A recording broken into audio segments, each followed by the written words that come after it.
17, en présence d'Alexandre, le chef d'atelier, et Inès, la mascotte, qui est venue aujourd'hui, école buissonnière. Hein? C'était long la semaine aujourd'hui, alors aujourd'hui on a fait un... Hein, on s'est dit on va pas aller à l'école. Ouais. Bon, voilà. Alors aujourd'hui, nous allons vous apporter un petit peu de présentation. Nouvelles fraîches. Hein, des nouvelles fraîches du front. N'est-ce pas? Voilà. Hein?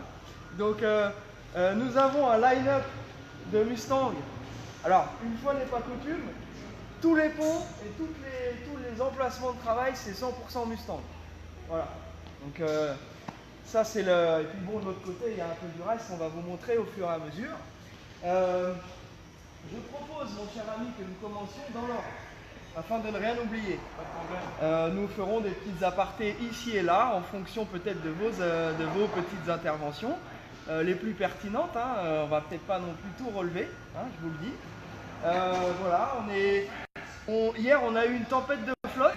La pluie partout, ici c'est pas du tout prévu quand il pleut, à chaque fois c'est overflow partout, bon on a eu des... Mais bon, rien de méchant et une fois n'est pas coutume. Alexandre, attaquons avec cette formidable Mustang cabriolet GT 66, véritable GT, toutes les options GT et code A bien sûr, hein, comme toutes les GT. Hein, on va commencer et on va juste dire un truc, c'est que même sur une voiture qui est censée être un show-car au moment où on l'achète, parce que c'est le cas, c'est un show-car, il y a vraiment, elle est ultra saine, on pourra même la lifter pour la montrer, hein, ça vaut le coup, mais il y a quand même des petits trucs à faire et nous allons nous diriger. Alexandre va bien parler ici dans la partie du micro, dans le petit trou, et nous allons voir qu'est-ce qu'on a fait sur cette voiture-là. Alors, et c'est parti, voilà. allons-y. Cette Mustang, donc comme l'a dit Charlie, c'est d'une vraie GT, cabriolet, et qui était dans un état parfait. Vraiment très belle voiture. À première vue, rien à faire, hein, facile. Toujours, mais ce n'est jamais facile. Quand je dis jamais, c'est jamais. Donc la Mustang, donc le moteur, on a pris évidemment les compressions pour s'assurer qu'il était en bonne forme, donc pas de problème. Le moteur a été refait, donc les compressions sont parfaites. Toutefois, il y avait des fuites au niveau du carburateur. Donc ça, c'est le vrai carburateur de GT code A 4 corps. Donc c'est quand même une pièce qui est intéressante de garder. Donc au lieu de mettre un carburateur aftermarket, vu que celle-ci avait son carburateur d'origine, je l'ai démonté, je l'ai nettoyé, j'ai refait, changé tous les joints, les clapets de flotteur, enfin tout ce qu'il fallait pour que le carbu soit nickel et qu'il ne fuit plus, ce qui fuyait un peu partout. Donc ça c'est la première chose. Deuxième chose, notre client voulait un allumage électronique, elle avait toujours son allumage interrupteur, donc on a upgradé pour un petit allumage électronique. Et ensuite on s'est aperçu qu'il y avait des fuites de liquide de refroidissement au niveau de la pompe à eau et du carter de distribution. C'était corrodé et donc ça fuyait, donc on a changé les deux. Le radiateur pareil, petite trace de suintement, donc on a changé le radiateur. Donc il y a toujours à faire. Donc la voiture, on peut voir, elle est très saine, elle est nickel. Le compresseur de clim, enfin le système de clim a été mis au bout du jour avec un système à compresseur moderne Valeo. Donc on voit la petite étiquette qui dit que c'est du R12, mais c'est plus du R12, ça c'est pour faire le matching période correcte. En fait là la vraie étiquette est là et on a dit que c'est du R134. Donc ça c'était la première chose. Et maintenant la dernière étape, donc bien évidemment comme toujours suspension, freinage, direction, tout ça c'était vérifié. On a quand même changé le bras de renvoi de la direction qui avait du jeu, comme toutes les Mustang, elles ont toujours ce défaut-là, donc ça c'est quasi d'office. Et puis là, mon client avait demandé une assistance de freinage. La voiture n'en était pas pourvue à l'origine, elle avait des disques, mais elle n'avait pas l'assistance de freinage. Donc on lui met en option la petite assistance de freinage pour qu'il puisse freiner sans effort. Voilà. Et puis voilà, on en verra le bout. Tout fonctionne, l'électricité, les petits anti-brouillards, le chauffage. Évidemment, comme toujours, on s'assure que tout fonctionne bien comme il se doit. Ok, donc ça, notre ami Pascal de Belgique, on s'occupe de toi. On envoie le bout. Voilà. Wilfried, on a pris un petit peu de retard sur d'autres chantiers, donc on n'a pas contre-temps. Voilà. Donc toujours des petits trucs en plus sur les voitures précédentes.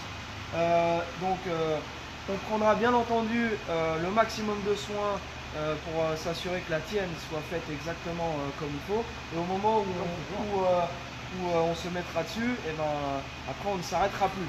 Donc voilà, toutes nos excuses, cher Wilfried. La voiture est là, tu vois, c'est une des prochaines. Ensuite, donc le retard, on va expliquer parce que on l'a pas mis de côté volontairement. Donc, on avait cette voiture-là qui était en chantier bien avant. Donc c'est une voiture qui avait un moteur un peu fatigué, dans lequel on n'a pas hésité à en mettre un neuf. Et le moteur neuf, donc après remplacement, ça avérait avoir un défaut de fabrication au niveau des poussoirs. Donc j'ai dû appeler le fabricant, prise en garantie, on a dû redéposer les culasses, la pile d'admission pour changer les poussoirs. Charlie, s'il te plaît. La gentille sonnerie. Oui, non, mais on a Anaïs qui s'en occupe. Et donc, pour un moteur neuf, on s'est retrouvé à démonter le moteur. C'est donc pour ça que j'ai arrêté Georges sur la voiture de Wilfried pour prendre en charge cette réparation en garantie qui a pris quand même un petit peu de temps. Donc là, ça y est, le moteur neuf a été, on a changé les poussoirs qui étaient défectueux. Il n'y a plus de bruit, ça fonctionne, il l'a fini et après Wilfried, je le remets sur ta voiture. Ok, donc on va dire un petit coucou à Georges. Donc, bonjour. Bien. How you doing? Learning a little bit.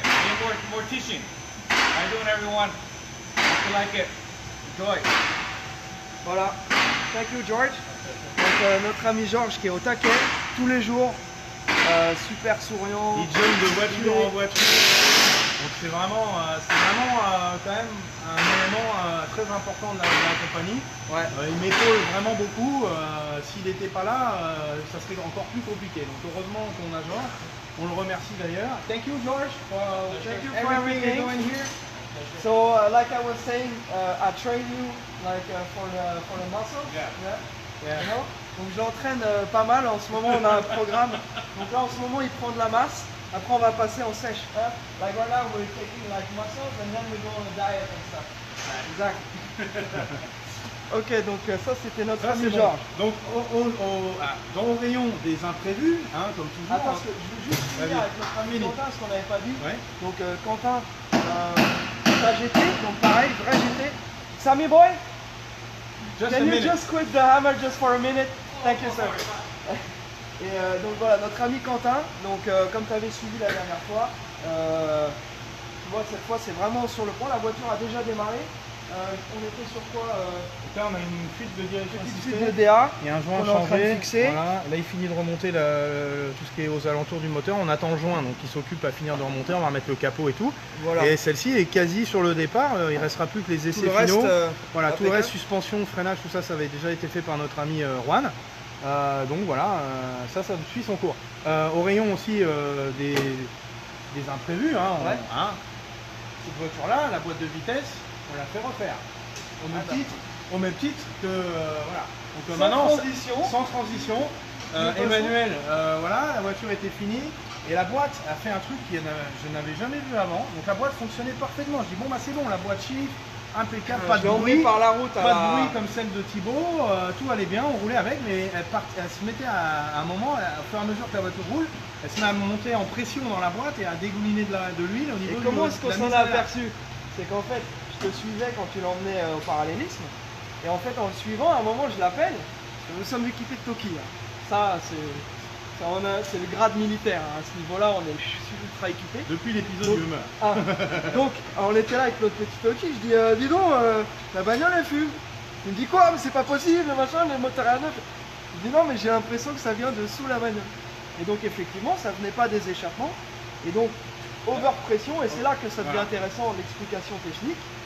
Donc là, oui, effectivement, la boîte, à l'intérieur, il y a un bushing, c'est un palier, un coussinet de palier dans la boîte qui doit être sûrement usé, ce qui fait que j'ai une fuite de pression dans les circuits hydrauliques, ce qui fait que ça émulsionne, ça projette de l'huile, ça émulsionne, ça se met à dégueuler du reniflard sur l'échappement. Sur l'échappement, ce qui fait la fumée. Donc la boîte est partie en réflexion complète. Chez Marco, que vous connaissez. Marco bientôt va s'acheter une villa à Hollywood, tellement on lui donne de boulot. Donc là, quasiment, toutes les semaines, il vient prendre une boîte. Maintenant, ça va être simple. On va prévoir directement dans le cahier des charges de refaire la boîte directement. Comme ça, comme on a fait pour Wilfried, on a dit voilà, moteur neuf, boîte refaite. Donc là, en fait, je rebondis du coup là-dessus. C'est qu'effectivement, bon, forcément, ça fait perdre un peu plus de temps.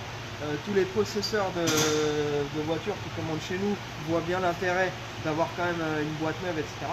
Maintenant, pour tous les nouveaux clients qui nous regardent et les futurs clients qui nous regardent, On va vous montrer aussi le niveau de finition. Vous avez vu un petit peu le niveau de finition des différentes baies moteurs. Maintenant, je pense que systématiquement, quand on fera des Mustang, on va directement proposer des versions avec moteur, boîte neuve et tous les éléments de suspension, freinage, etc. neufs, bushing, etc. Comme ça, on pourra effectuer un prix, on va dire, qui sera pour chaque année et chaque niveau de finition, on aura un prix. Et dès le départ, on partira sur du neuf, ce qui nous permettra, un, d'éviter les mauvaises surprises, et deux, d'anticiper, d'éviter de remonter tout ça. Donc ça, c'est l'expérience aussi. On s'est aperçu quand même, parce que maintenant, ça fait quand même beaucoup de voitures qu'on a vendues. Toutes les voitures restent ici longtemps. Donc on se rend compte que même quand on achète une voiture qui est censée être absolument nickel, on a toujours des surprises. Donc ça me fait rebondir sur une chose, c'est que je suis en pleine bain, je suis en bounce et je crache. Non, ce qui est super important à savoir, c'est que les annonces, on a des prix partout aux États-Unis. Comme vous le savez, les annonces en Californie sont un peu plus chères qu'ailleurs aux États-Unis et il y a des raisons pour ça. Les caisses sont archi plus saines. Là, toutes celles qui sont sur les ponts, on va pouvoir vous les montrer, que vous voyez le genre de voiture qu'on vend. Mais ce qui est super important, c'est que, en fait, quand on voit une annonce, parfois on voit une voiture qui semble similaire, moins cher, qui va être du simple au double. Donc ça se justifie par, premièrement, l'état de la carrosserie, qui est une très très grosse dépense. Donc surtout quand tu as une coque autoporteuse, si tout est mort et qu'il faut faire une rôtisserie, il faut absolument tout refaire, tout redémonter, remettre des pièces neuves. On va pas remettre les joints pourris, les trucs pourris dessus. Donc tout ça, ça représente une très grosse dépense. Donc en fait, choix de la base très saine et ensuite pièces neuves directement. Je pense que c'est la version. Après, pour les gens qui veulent faire leur propre projet, qui veulent les remonter tranquillement chez eux, là ça peut être intéressant d'acheter une voiture dans son jus. Mais ça, c'est quelque chose que je voulais absolument dire, parce que j'ai de plus en plus de gens qui me disent « Ah mais regarde, j'ai vu ça comme annonce, j'ai vu ça, je comprends pas, c'est pas cher ». Tous les vendredis, on le dit, on le montre, et ça s'avère, à chaque fois, c'est la même chose. Donc ça, c'est un truc que je voulais dire. Pensez vraiment à ça. Il y a, sur une voiture qui a 50 ans, il y a énormément de choses qui peuvent se passer. Et même sur des pièces neuves, comme là, un moteur neuf, heureusement que bon, on a géré, on est toujours aux États-Unis, donc la garantie s'applique, donc on a pu faire jouer la garantie. Et puis bah, c'est facile pour nous de sourcer les pièces, et c'est quand même une dépense qui est peut-être certes supplémentaire à l'achat, mais au long terme, c'est quand même une économie vraiment incroyable, parce que imaginons si on doit faire refaire une boîte ou emmener un moteur ou des pièces, etc. d'ici jusqu'à là-bas, c'est un coût qui est vraiment plus élevé. Donc voilà. Donc ça, c'est des choses à bien calculer dans son projet de départ. Ce que je dis toujours quand on me demande, il vaut mieux partir sur une voiture un peu moins prestigieuse que ce qu'on espérait, mais qui est en super état. L'exemple type du fastback, j'ai énormément de demandes pour des fastback, mais le budget qu'on nous alloue pour un fastback, en général, les gens nous disent j'ai 40 000 € pour un fastback. Et bien 40 000 €, on n'aura pas une voiture de ce niveau-là. Donc il vaut mieux avoir pour ce prix-là un très beau coupé qui sera même moins cher que 40 000 €, bien sûr. On sera plus aux alentours des 30 000. Tandis que voilà, pour un très beau cabriolet aussi, il vaut mieux, plutôt que de se dire j'achète absolument un fastback, je la reçois et je me retrouve avec des frais qui après explosent complètement le budget. Donc ça, c'est quelque chose, il faut anticiper ça. Voilà. Pour nous, c'est le même travail, on pourrait envoyer les voitures telles quelles et n'en avoir rien à foutre. Je veux dire, ce serait tout à fait possible. Et d'ailleurs, il y a énormément de gens qui mettent des annonces sur le Bon Coin, des voitures qu'ils n'ont jamais vues. Il y a 500 annonces sur le Bon Coin, vous le savez, tous ceux qui sont sur les groupes comme V8 Parts, qui sont sur les groupes comme Fans de voitures américaines, les groupes comme Mustang ancienne, qu'on salue, tous ces groupes-là qui sont source de vachement de choses intéressantes, qui partagent nos vidéos, qui sont super cool, et nos clients qui suivent notre page et qui sont aussi sur ces groupes-là. C'est quelque chose on apprend de tout ça. Et en fait, je sais plus où je voulais en venir, parce que c'est long. C'est long, mais ça, ouais, bah oui, mais c'est ça, mais c'est vachement important de le dire. Ce qui est important, c'est de savoir justement que la valeur de la voiture, elle est directement liée à son état. Voilà. Si ça me revient ce que je voulais dire, je vous le dirai après. Basculons. À toi, mon cher Alex. Donc oui, Manu, ta Faut que j'aille boire un litre de flotte, cours, maintenant. donc voilà, c'est je pense la dernière étape. Donc à la suite de ça, on va la remonter, on va finir les derniers essais. Et puis voilà, donc monter au courant, tes petits tapis, tout ça, c'est on a vu. Ensuite, la Mustang cabriolet. Ah, Charlie. Je vais regarder où est Inès. Ah d'accord. Donc la Mustang cabriolet. Que voici, ça y est, on l'a attaqué, notre ami Sam. Alors vous m'excuserez, les noms, j'ai un gros problème, ça depuis tous ceux qui nous suivent depuis le départ. J'ai une mémoire des prénoms qui est absolument terrible. Je me rappelle jamais des prénoms, c'est un problème. Donc les prénoms de ces gentils clients qui Alors, je bah me oui, rappelle pas. alors Sophie. Voilà, et Sophie. Jean-Fabrice. Oui, parce que ce qu'il y a, c'est que maintenant on a deux Mustang cabriolet rouge intérieur blanc en ce moment. Donc c'est vrai que c'est facile de confondre. Donc là, celle-ci, c'est la code A boîte mécanique, 4 vitesses de Sophie et Jean-Fabrice. Donc là, on peut filmer, on peut voir voilà, le type de travail que notre ami Sam fait. Donc on met toute la suspension par terre, on change toutes les pièces qu'on a besoin, donc triangle, rotule, biellette, cylindre bloc et j'en passe. Donc là, elle va avoir droit à un beau train avant tout neuf. Le freinage m'a l'air d'avoir été changé assez récemment, donc on va regarder ça. Je crois qu'il y a des tambours, rien si, non, on change. Oui, il y a une petite rainure dans un tambour, donc on met des tambours neufs. Oui. Ok. Voilà. Donc pareil, cette voiture-là, elle avait sa petite fuite, c'est assez courant sur les Mustang. Le carter de distribution qui est en aluminium finit par s'oxyder avec le temps. C'est des voitures quand même qui ont beaucoup d'années. Et ça finit par avoir le plan joint qui est ici, qui est défectueux. Donc on change le carter en aluminium et on met une pompe à eau neuve. Donc celle-ci, il y a eu droit aussi. Donc joint de carter inférieur, pareil, fuyé, on lui a fait. Donc c'est vraiment un travail qu'on fait en profondeur, c'est pas du maquillage. Ici, beaucoup de voitures sont vendues restaurées, entre guillemets, et c'est du maquillage, ils vont pas aussi loin, ils font pas les détails, ils mettent un coup de bleu comme ça sur le moteur, ah c'est beau, c'est restauré. Non, ça c'est du bidon. Nous quand on fait une voiture, on va jusqu'au bout, les fuites, les problèmes de direction, suspension. Bon, après on n'est pas infaillible, c'est des vieilles autos, il y arrive des problèmes certaines fois à réception, mais de notre côté on fait vraiment le max pour que ça soit le mieux possible à l'arrivée. Donc voilà le genre de travail, et toujours comme le disait Charlie, partir sur une voiture quand même qui est saine, qui n'a pas des soudures popcorn comme beaucoup de personnes en rigolaient de notre dernier épisode. Donc voilà, donc celle-ci en cours, notre spécialiste de la suspension et du freinage est à l'heure, et ça va suivre son cours tranquillement. Thank you, Sam. Thank you. Let's do it. Sam is live. The suspension. Yeah. Suspension. I love getting dirty. Suspension guy. I love it. Yeah. Et ensuite, donc là, on a attaqué aujourd'hui. Donc ça, on a juste commencé à faire la liste des travaux à faire. Donc c'est une voiture, comme l'a dit Charlie, qui a été restaurée intégralement. On voit bien, lame neuve, tout est neuf. Hein. Bon, la base est incroyablement saine. Donc ça, c'est vraiment le très très haut de gamme de la Mustang Cabriolet. Mais je suis sûr que mon ami Juan va m'avoir fait une petite liste de pièces à changer. Il m'a parlé tout à l'heure de fuite. Donc j'imagine que... Attends, parce que là t'es un peu loin, je pense. Ouais. Celle-ci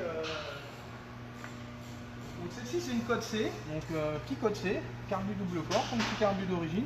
Donc on peut voir là, elle est vraiment brute de fonderie comme on l'a acheté. Hein, et on n'a absolument rien fait, c'est le premier jour qu'elle est sur le pont. Donc là on va commencer à décortiquer, à regarder. On voit, hein, c'est quand même...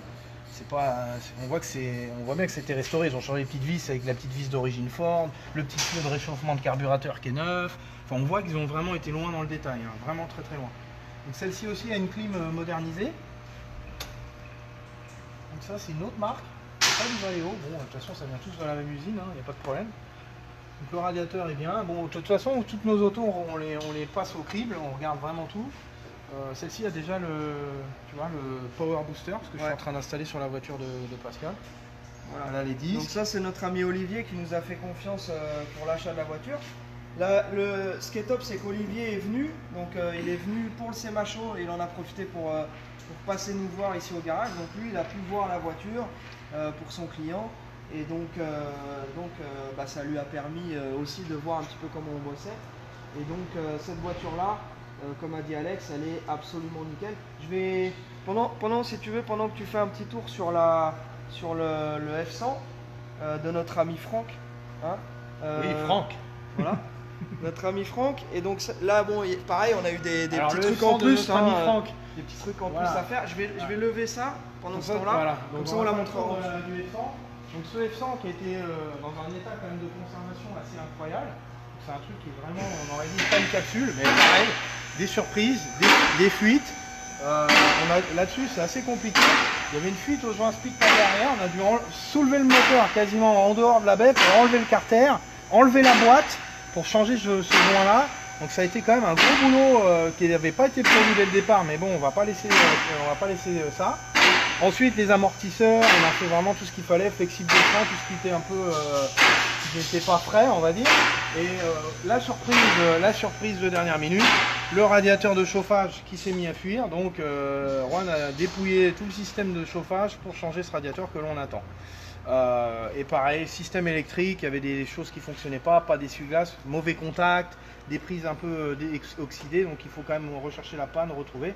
Mais de toute façon, on ne partira pas tant que tout ne marchera pas et tant que je n'aurai pas validé. Donc voilà, ça c'est quasi fini. On attend ce radiateur de chauffage qui a été une commande spéciale, parce qu'il y a eu 3 modèles. Les 2 premiers modèles étaient disponibles facilement et forcément celui qu'on avait besoin, c'était celui qui était compliqué à avoir. Donc on l'attend. Voilà, donc on va en profiter pour vous représenter Juan, que vous avez certainement vu si vous connaissez les trucs. Bonito. Hey Juan, so we're live, SoCal Frenchies live. So thank you for your help. Juan est le dernier arrivé dans l'équipe. Pour info, il est un ancien technicien Singer, donc il était sur la chaîne d'assemblage des Porsche Singer, qui est quand même un des tops mondiaux dans le néo-rétro actuel. On en a déjà parlé sur un de nos précédents épisodes, donc il vient de ce milieu-là. C'est quelqu'un qui est très pointu, qui fait très attention aux détails, c'est un peu le monsieur finition détail de notre équipe. Donc il s'occupe de tout ce qui est intérieur, électricité, tout ce qui est un peu plus compliqué.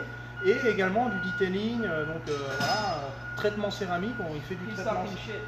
Il fait aussi du traitement céramique. Donc si certains de nos clients sont intéressés pour recevoir un traitement céramique sur la voiture, ce qui permet d'avoir un entretien de la carrosserie qui est vraiment incroyable, un coup d'eau et l'eau perle et tout, c'est incroyable.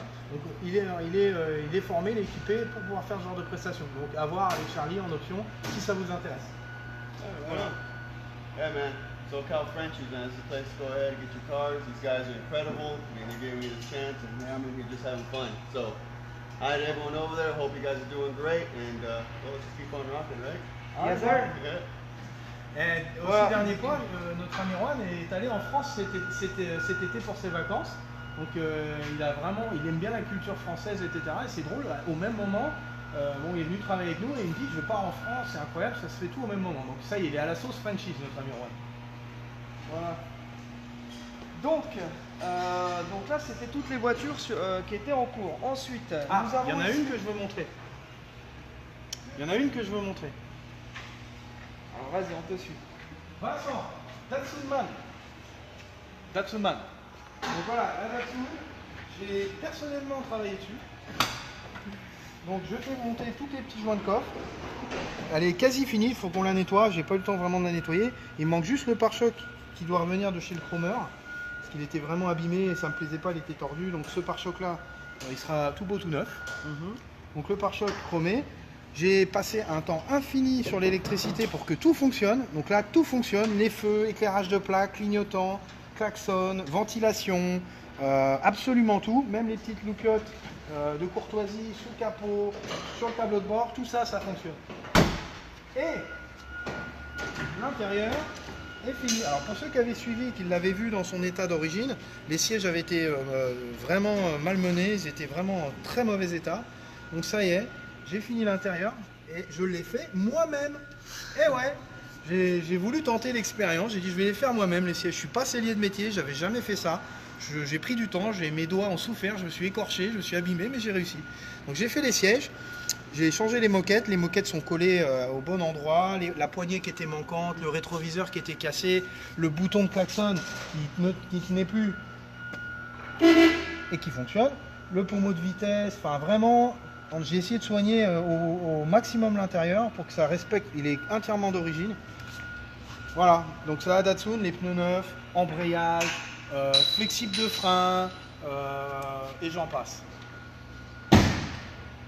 Voilà. Donc ça, essuie-glace, il n'y avait pas d'essuie-glace, il y en a maintenant. D'occasion, j'ai galéré à les trouver. Donc tu as les essuie-glaces, les pare-soleil, tout a été remis en bonne et due forme. Donc il me manque plus que ça, on va la nettoyer. J'ai bien roulé avec, je vais encore rouler un peu parce que j'aime bien. Et puis je veux être sûr que tu sois pas déçu, donc il faudrait que je roule encore un peu. Et puis voilà, ça suit son cours. Ensuite, Charlie. Et ben alors nous ici, on a la GT pour notre ami Nicolas.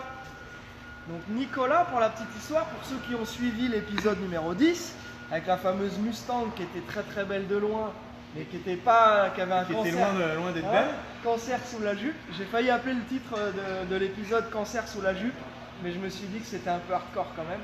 Mais bon, c'était un peu ça, hein. Quand tu regardais sous la jupe de la fille, c'était tout de suite moins excitant.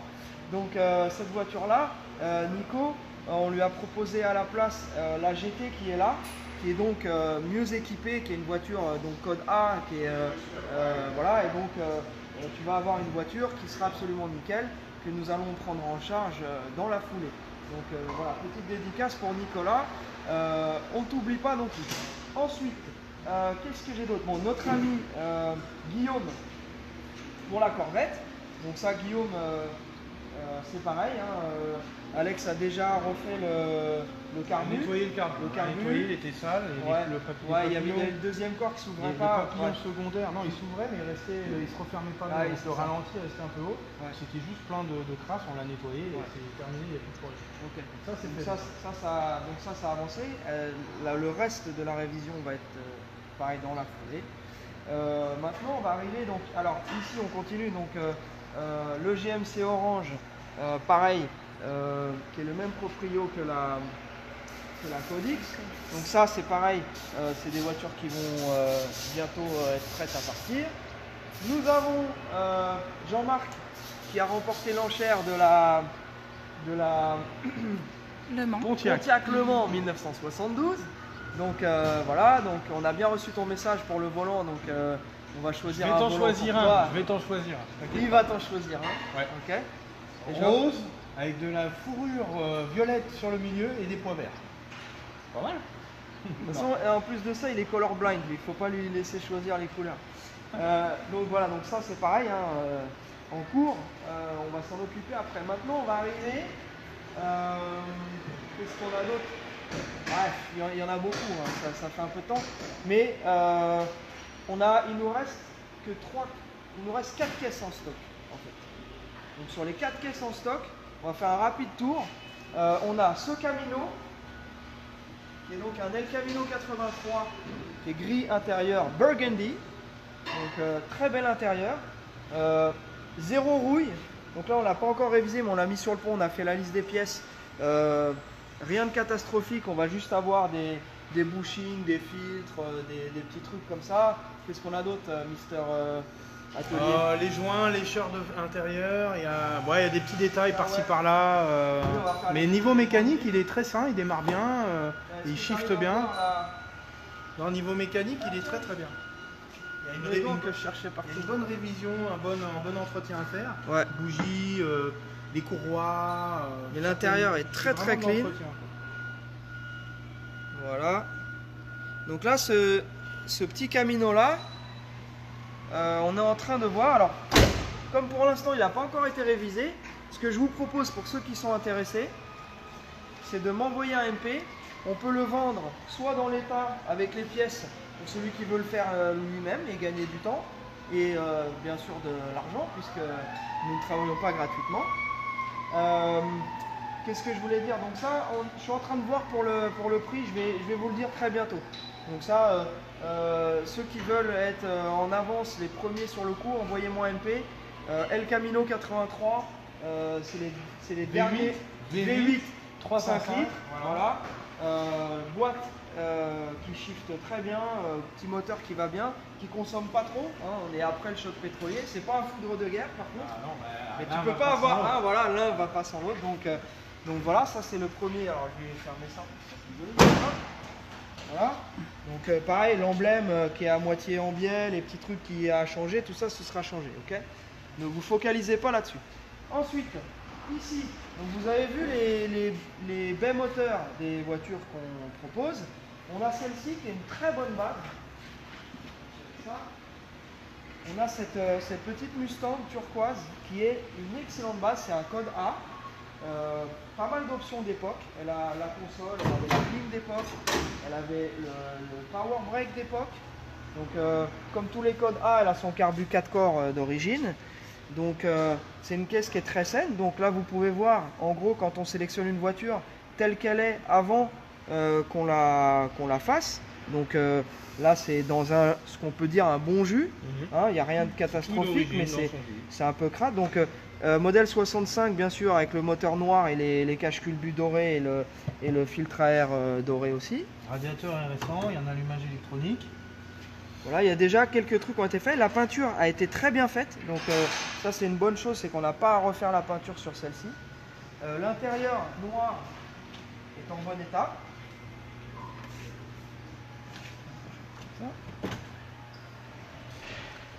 L'intérieur noir est en très bon état. Et pareil, donc on a la console, l'élément de clim, son tableau de bord d'origine. Voilà. Donc ça c'est une voiture, pareil, elle va être finie un peu à la carte. On peut changer les jantes, on peut mettre un échappement plus bruyant, on peut mettre des pièces perfo, on peut faire ce que vous voulez. Il suffit de nous dire ce que vous voulez. Donc on a celle-ci qui est en stock, qui est ici, que vous pouvez voir sur toutes les coutures. Donc n'hésitez pas pareil à nous envoyer un message pour celle-ci. Donc comme je disais en fait sur la vingtaine ou 25 voitures qu'on a ici, on n'en a que 4 en stock, toutes les autres sont déjà vendues. Donc ce Camino, cette très jolie code A Mustang 65.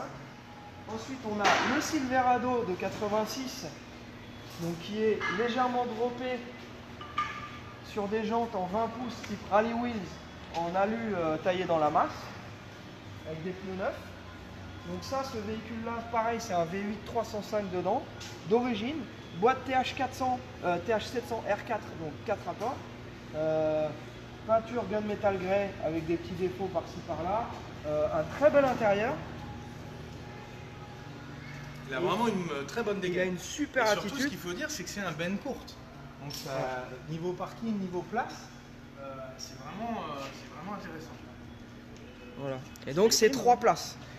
Comme le Camino aussi, c'est 3 places. Parce que souvent on nous demande, l'avantage c'est que ça c'est des véhicules que vous pouvez passer en FFVE, 3 places sans problème, il y a 3 ceintures. On l'a fait déjà plein de fois, tous nos clients n'ont jamais eu de problème avec ça. Le défaut, c'est quand même intéressant, parce que ça devient de plus en plus rare et de plus en plus dur à trouver. C'est ce que vraiment, c'est les modèles les plus cherchés sont les bennes courtes. Bon après, nos amis bikers évidemment n'ont pas l'utilité, préféreraient une benne longue pour mettre la moto derrière.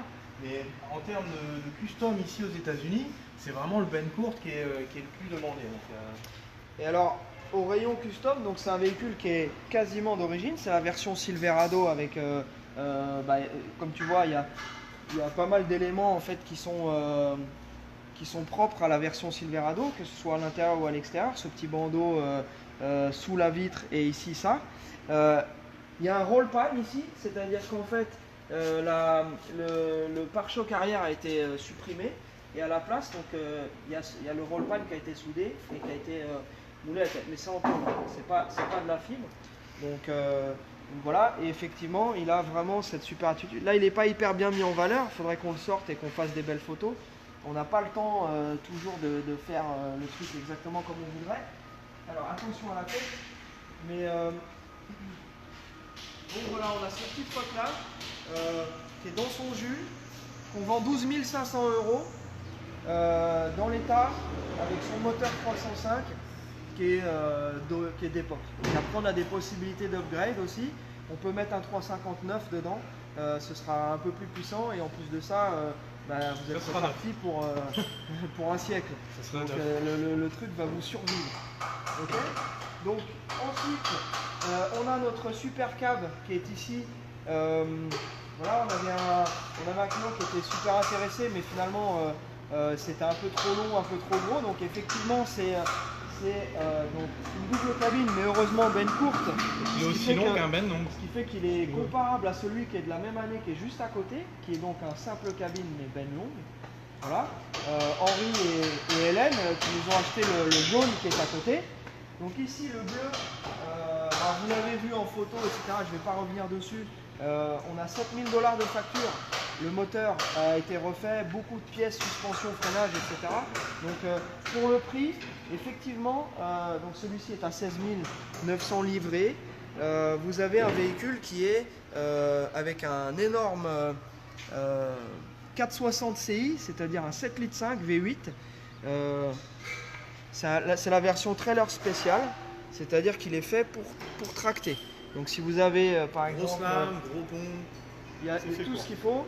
Si vous avez une caravane vintage, si vous tractez une voiture de collection, des chevaux, etc., c'est le véhicule qu'il vous faut, un bateau. Voilà. Et en plus de ça, il y a quand même un look qui est inimitable par rapport à tout ce qu'on peut trouver pour tracter en France, en Europe en ce moment. Donc, le neuf, hein, mais vraiment, il est vraiment top. Donc, si ça vous intéresse, pareil, vous m'envoyez un petit message et puis on peut avancer sur le sujet. On fait des visios personnalisés sur chaque véhicule quand quelque chose vous intéresse. Vous avez tous les détails après le live sans problème. Voilà. Donc, ça c'est déjà vendu. Donc voilà, la Corvette on l'avait déjà présenté la dernière fois. Le petit F-150 jaune, pareil avec son Big Block 460, c'est un super truck. Voilà. Notre ami Vincent, pour sa Nova, c'est pareil, ça devrait attaquer bientôt. Et puis voilà, et puis on a fait le tour. On a réussi à faire le tour. Le marathon du vendredi. Voilà. Donc, qu'est-ce qu'il me restait? Oui, parce que j'essaie de faire les choses comme il faut. Ah, tac. Ça c'est fait. Voilà. Et ben, on a fait le tour. On va apporter, ah oui, un petit soutien aux gilets jaunes. Hein, ah ouais, c'est un truc de ouf là, ce qui se nous, passe. on voit ça d'ici, alors on regarde pas BFM TV. Donc non, mais déjà. À ce sujet-là, hier, je suis tombé sur un truc d'info, mais espagnol. Et c'est carrément une autre vision que les infos en France vous montrent. Moi, ce que j'ai vu de la télé espagnole, c'est carrément la révolution. C'est la guerre. Donc, ouais. Si vous êtes dans ce truc-là, je vous souhaite bien du courage. Alors effectivement, nous qui roulons ici beaucoup, et pour ceux qui ont eu la chance de venir rouler ici, il y a quelques années, moi les premières fois que je suis venu ici la première fois, je crois que c'était en 96, on avait peur parce qu'en France on bombardait, on roulait à fond, en plus j'étais jeune et bête, encore plus, et en France ça roulait n'importe comment, à moto, en voiture, et on arrivait ici, on avait peur du policier. Et ben maintenant c'est l'inverse. Ici, quand tu roules aux limites de limitation de vitesse, tu te fais doubler, tu es là, tu gênes les gens. En France, quand on rentre rouler, c'est vrai que c'est dur. Donc, un énorme soutien à vous. Les conditions entre les radars, le prix de l'essence, etc. C'est pas de la langue de bois. Franchement, c'est vraiment un gros soutien. On sait que c'est la merde. Le seul truc, c'est que attention quand même. Faites pas trop les cons parce que en ce moment, l'euro est en train de baisser. Hein, si au niveau mondial les gens se disent ouais mais en Europe c'est la crise, etc., bam, l'euro il baisse, donc votre pouvoir d'achat aux États-Unis. Alors attention à ça. Voilà, en tout cas soutien à vous les amis, faites attention à vous parce qu'il y a quand même des accidents, des machins, donc ça fait un peu flipper. Moi j'aime pas trop quand il y a beaucoup de foule et tout là. Voilà. Faites gaffe à vous et puis bon courage pour le temps, hein, toujours pareil. Hein. On a eu la pluie hier. On a eu la grosse pluie, là ça rigolait pas. Mon fils était content à l'école, les chaussures toutes mouillées et tout. Il était ah mais ça me rappelle la France, il m'a dit. Voilà. Aujourd'hui il fait beau. Voilà. Donc voilà. J'espère que vous avez passé un bon petit moment avec nous. Nous on vous remercie de nous suivre. On vous remercie aussi de partager notre petite émission qu'on fait gratuitement, hein, j'ai envie de dire, sur nos fonds et notre temps personnel. On le fait par passion. Et d'ailleurs notre ami Karim aussi, à qui on fait une énorme dédicace. Tout le monde s'accorde à dire que son boulot est super et nous les premiers. Donc Mister Karim qui vient de temps en temps ici quand il a besoin de faire des montages, il vient ici, il a son bureau ici chez nous. Donc voilà, et puis big up à tous nos amis, etc. etc. Voilà. Allez, Fin de sur ce, chantier. bon week-end, Allez, amusez-vous bien, bye. restez prudents. Tchuss. Bye.